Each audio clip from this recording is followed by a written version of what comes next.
Ketua MPR Bambang Susatyo atau Bamsud mengatakan saat ini Indonesia terjebak dalam demokrasi transaksional. Dia menyebutnya sebagai demokrasi NPWP, yaitu nomor piro wani piro. Menurutnya, di negara kita ini sudah terjebak pada demokrasi transaksional. Dia mengaku khawatir dengan praktek demokrasi di Indonesia saat ini. Menurut Wakil Ketua Umum Partai Golkar itu, demokrasi transaksional melahirkan legislator yang tidak memiliki prinsip dan nilai-nilai kebangsaan.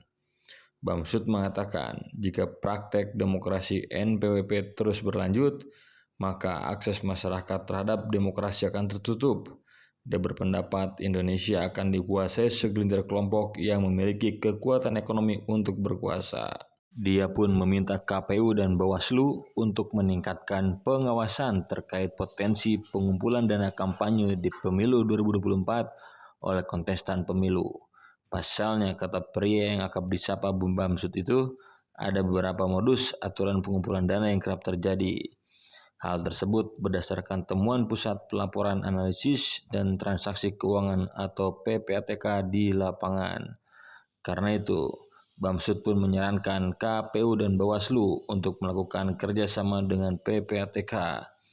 Bamsud juga menyarankan KPU, Bawaslu untuk membentuk gugus tugas KPK dan KIP guna memperkuat basis pencegahan penindakan hingga penanganan perkara terkait pelanggaran atau penyalahgunaan dana kampanye. Anak buah Airlangga Hartarto itu juga meminta Bawaslu dan KPU untuk secara aktif melakukan sosialisasi kepada peserta pemilu 2024. Bamsud berharap komitmen para penyelenggara pemilu untuk terus berupaya mencegah terjadinya pelanggaran-pelanggaran, mulai dari tahapan kampanye, masa tenang, hingga saat penyelenggaraan pemilu. Menurutnya, KPU harus tetap mencari solusi agar aliran dana kampanye dapat diketahui dan diawasi secara sangat luas. Pasalnya, LPSDK merupakan upaya dan praktik baik yang mestinya menjadi komitmen semua pihak untuk mewujudkan pemilu yang bersih, transparan, dan anti korupsi. Bamsud meminta KPU agar menjelaskan faktor pencetus yang menyebabkan dihapusnya regulasi terkait LPSDK. Adapun awal mula terciptanya LPSDK memiliki landasan yang kuat, khususnya dalam mendukung pemilu yang bersih.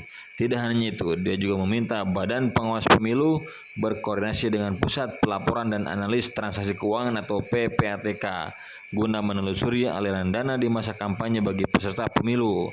Hal ini juga dapat memastikan aliran dana tersebut bukan berasal dari sumber ilegal sebagaimana dilarang dalam Undang-Undang Nomor 7 Tahun 2017 tentang Pemilu.